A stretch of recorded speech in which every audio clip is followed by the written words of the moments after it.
Kim Oshiro kunida oilasiga kengchilik yaratib bersa, kengchilik qilib bersa, Alloh taolo unga yilni qolganini keng qilib qo'yadi. Oila boshlig'ilari o'tiribsiz, Oshiro kuni uyingizga, oilangizga kengchilik kirgizib bersangiz, yil davomida Alloh kengchilik berar ekan. Mana shu ulamolar juda ko'pchiliklari, xususan Sufyon Savriy aytadilarki, tajriba qilib ko'rdik va ana shunday bo'ldi deydi.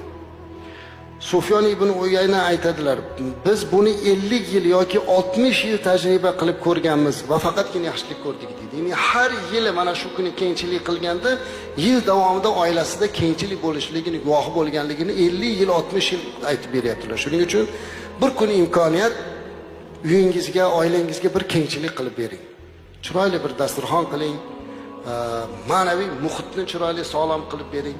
Ana o'shanda inshaalloh kelgusi yil davomida sizga yaxshilik